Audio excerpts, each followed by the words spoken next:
So I love that warm-up just because it's a really dynamic warm-up. It's a good way to just get your blood flowing, but also it accomplishes a lot of good repetitions. It helps the top person understand how to move, how to get away from connections while passing, but also it allows the bottom person to understand how to create connections so that you can defend your guard. This week we're going to be focusing on guard retention. Guard retention is, we kind of mention this every time we teach guard retention, but guard retention can be a very nebulous concept, and oftentimes it's not even a concept that's really taught.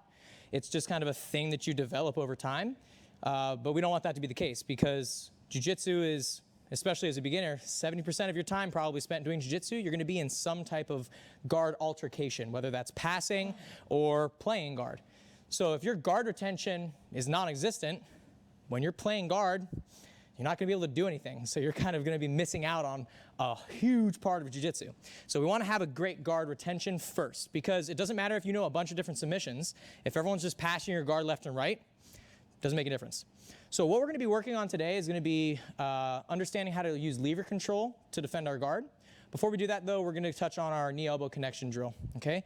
So one of the primary concepts when it comes to guard retention is maintaining a good knee-elbow connection.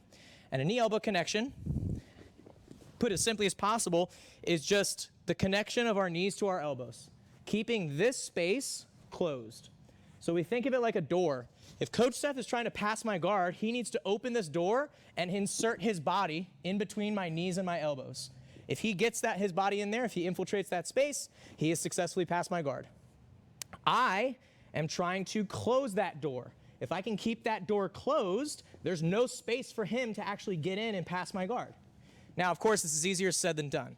However, we're going to use a little drill to help us just get that muscle memory down of keeping the knee and elbow connection. So we're going to be starting in a position that we call the cannonball position in the kids class, because it kind of looks like you're doing a cannonball. But it's just a basic recumbent open guard. We're going to be pulling our knees towards our shoulders and our hips off the floor just slightly. Our head is going to be off the mat as well. Our hands are going to be hooked over top of the front of our knees. I don't want my hands behind, because as you can see, I've already ruined my knee-elbow connection.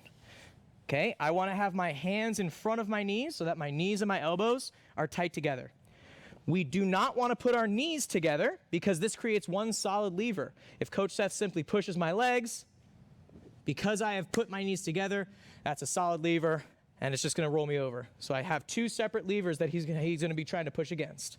So for this particular drill, my partner is just going to grab onto my pants, and he's just going to be doing the Toriando movement. So he's just going to be running around my legs side to side, and all I'm going to do is just try to maintain this knee-elbow connection. As he goes to my right side, or my left side here, thank you, Coach. As he goes to my left side, I'm slightly turning towards him, keeping my headlights pointing at him, and I'm just going to keep my left hand at the ready to block his knee. I'm not going to reach out. As you can see, I've created that opening that he could then pass. So as he moves to my left side, my left hand is just ready to block. If his legs are not even within reach, don't even worry about it. Just don't reach out for him. It's okay. He's not going to pass your guard anyways. He's all the way over there. So we're just going to keep our elbows in tight. As he goes to the other side, I follow him with the headlights. My hand is ready to block. Again, I'm not going to reach out for him because then he can simply insert his knee and pass my guard. Now, this is going to be a bit of a tiring position to hold if you're not used to it. Okay, with the hips up and the shoulders rolled forward and the hands in front. So that's why we're going to be working on this drill here. It's just going to be 10 repetitions of the top person doing the Toriando movement side to side.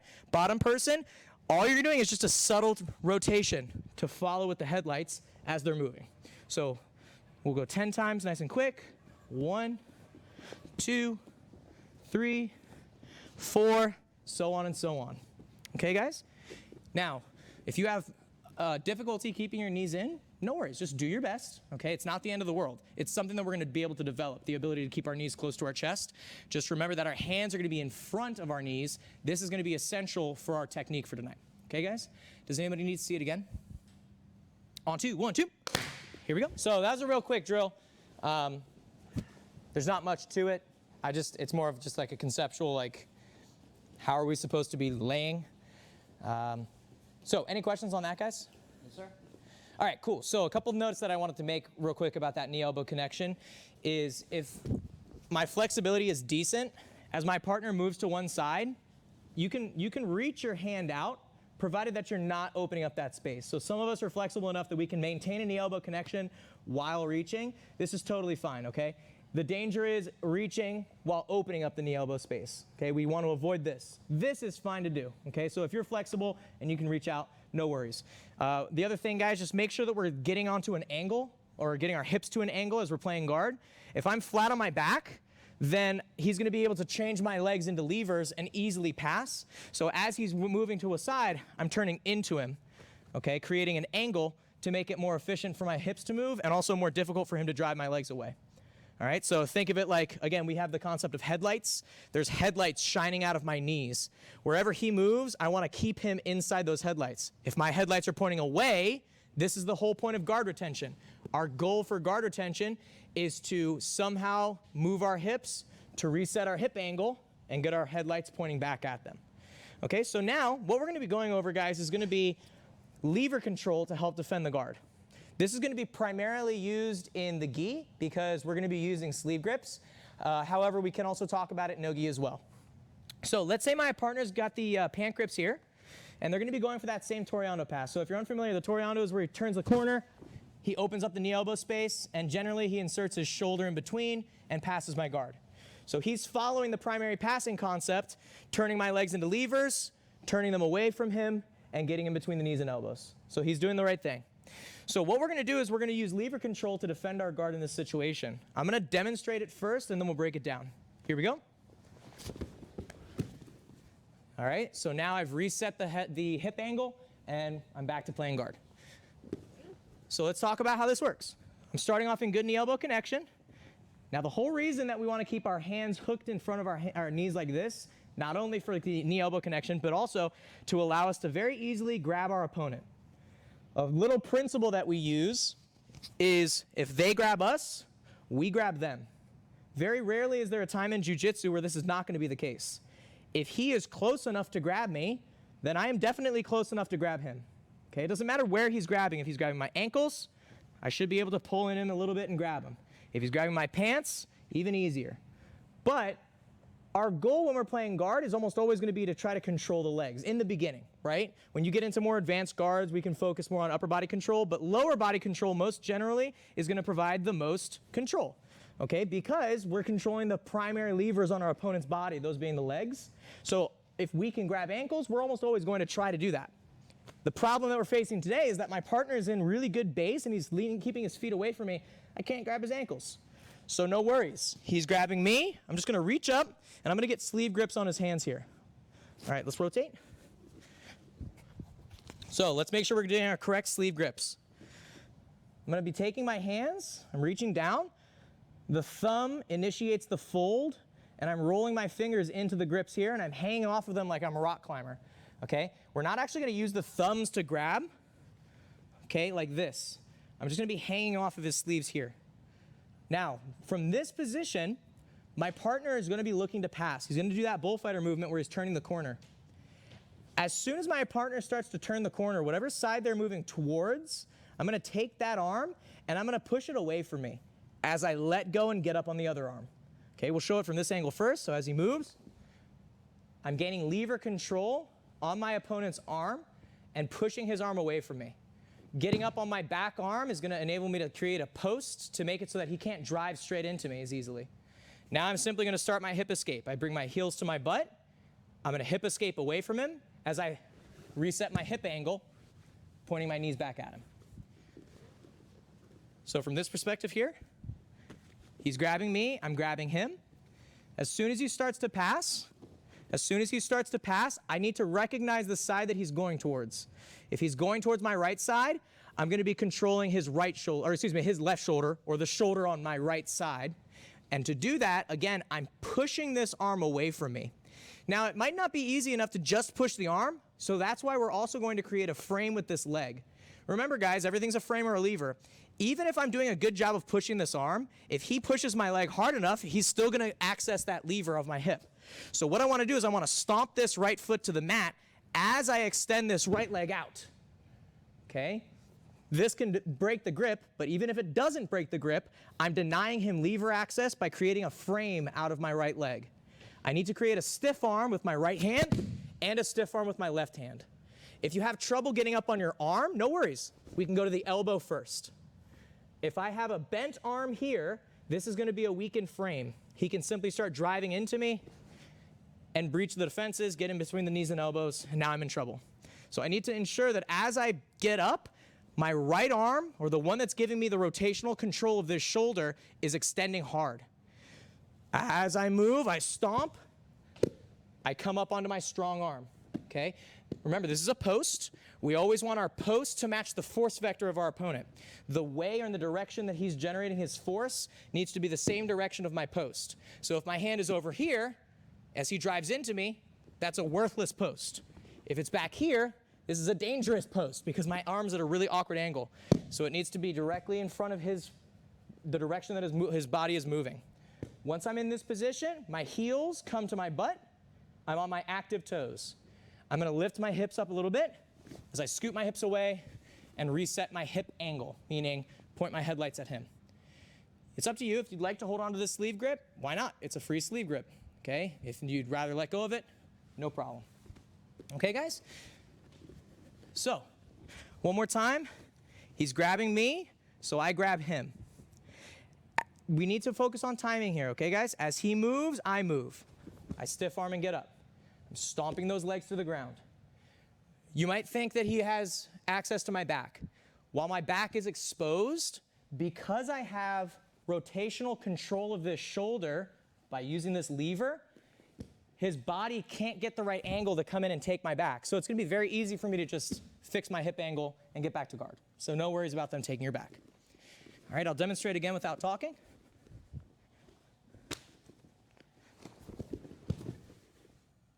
So when we drill this one, guys, I want you to practice it on both sides because this should be pretty easy to do on both sides.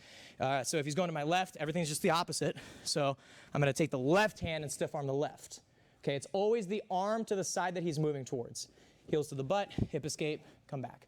We'll go 4 for 4, alternating. So I'll do a full set of 4, and then we'll get to it. 1, 2, 3, and 4, and then we're all set. Okay, any questions, guys? Yes, sir. Would anyone like to see it again? 1, 2. All right, so any questions, guys? So I want to touch on a couple little things here. So first, this is looking good. All right, so my opponent grips up, I grip up. Okay? This needs to be an instinctual thing, right? As soon as he gets grips on me, I need to get grips on him. Again, ideally, if he's close enough, we're going to look to grab the ankles or the pants. If he's not, then we're just going to grab the sleeves. So, as my partner is doing this pass, as he's just walking around, let's talk about timing, because this is where some of us are getting a little bit thrown off. We're allowing our partner to create too much of a dominant angle on our hips. If he's here, this is probably not going to work, because as I start to get up, he's just going to drop his weight down and pass my guard. Okay? So the concept of timing plays in really heavily to this defense. Come on back real quick for me. So as soon as I feel his weight start to shift, that's when I go. I don't wait until he gets his body into the position to finish his guard pass. Come on back again there, Caleb. So I feel as he moves, I move. Okay? As soon as I think that he's going to that side, I'm immediately stiff arming and pushing that arm away. The hand that I'm pushing, this grip is not cosmetic, guys. I need to actually be punching that arm forward, assisted with the leg.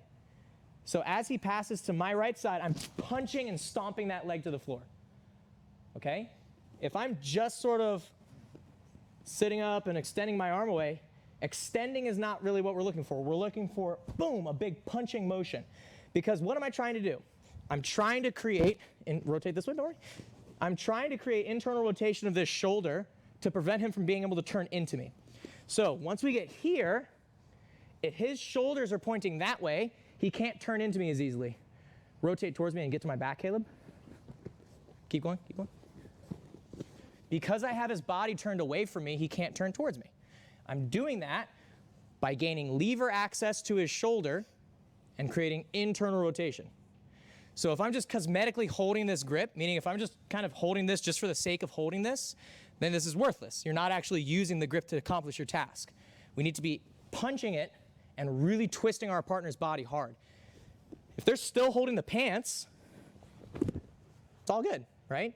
He's holding my legs, he's not holding my hips, okay? So I can freely move my hips. Even if he still maintains that grip, no worries, okay? We can just start kicking it and falling back and doing whatever we want to do, right? You could wrestle up, you can do whatever, but that grip, that's the most important one, guys. I've got to punch, and it's that stomp that's assisting me in not only helping to maybe break the grip, but also help me get up faster.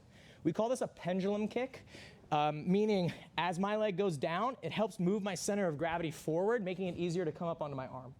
So if you're having trouble getting up onto your elbow or your arm, try just leg pressing harder, okay? That's not a common thing we tell you to do in jiu-jitsu. Doing something harder, that's generally not the answer. But in this case, kicking harder is gonna help you get up faster. Okay, guys, so we're gonna go over one more round here. Again, let your partner get grips. You get grips on them. This time, I want the top person, you're still gonna do 4 reps, but I want the top person to just mix it up. They get to choose which side they go to. You're not just gonna alternate, okay? So, hands again on the outside. If I have my hands gripping on the inside, this isn't necessarily wrong. It's just a lot more awkward to try to move his arms because my arms are trapped by my own thighs. So if I'm on the outside here, I'm gonna have a lot more control over these arms. So as he makes that move, I have that timing down. As soon as I feel him, I go. Both arms are extended away. If either one is bent, then you're gonna get collapsed and he's gonna drive and smash you down. So both arms are stiff. My heels come to my butt. Remember guys, we float and then we move. Okay, immediately get back to headlights. And then of course, once you're here in this position, guys, like I said, the choice is yours. You can play seated guard and start working for your seated sweeps, or you can fall back to recumbent guard again, or you can just try to stand up and wrestle. Okay, so mix it up a little bit. Don't go crazy though. But top person, I want you to get a little bit more, not intense, but just give them a little bit more feedback. Bottom person, you really got to push now. You got to get up hard, you got to get up fast, and you got to reset your guard because passing is dynamic. Passing can be aggressive, so we need to be just as aggressive with our defense. Any questions? 1, 2, let's go. So this is looking much better, guys. I just want to mention one little thing. Guard retention is all about combining movements. So we've gone over a lot of different movements as far as guard retention is concerned. So we've looked at framing and hip escaping. That's kind of like our main one, creating a frame and then moving our hips. We've looked at the high leg. We've looked at the Granby. We've looked at the half Granby. We have looked at collar ties. We've looked at reverse collar ties. And now we're looking at lever control. So when it comes to guard retention, you need to use all of these movements and you can chain them together however appropriate. So for instance, let's say I'm going against a particularly strong passer. And you go ahead and start passing. So I get here and maybe, okay, yeah, I'm not quite in a good position. See guys, both of my frames are pretty weak here. I'm not really able to move my hips very quickly. So I might need to add in another movement. Maybe I add in a high leg movement, getting my leg on him, creating a frame, and then I can start to reset my hip angle here. So I might need to combine this, okay? Maybe we're here, he's passing, and again, maybe I didn't quite get it, okay? Let's rotate here, Caleb. In this situation, I don't have lever control on him. Again, this grip is, because it's not a stiff arm here, I don't have internal rotation. So I might need to abandon this and come up to our collar tie and start building our base using the collar tie here, all right? And then fixing our hip angle.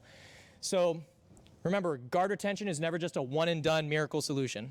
You need to be constantly changing and adjusting how you're reacting to how your partner's passing because they're doing the same thing to you. When they see you start to get those grips, they're gonna change up, hopefully, they're gonna change up the way that they're gonna pass. So that said, let's go ahead and start doing some passing drills. Does anyone have any last minute questions? All right, guys, if you need water or anything, grab it. 1, 2, here we go.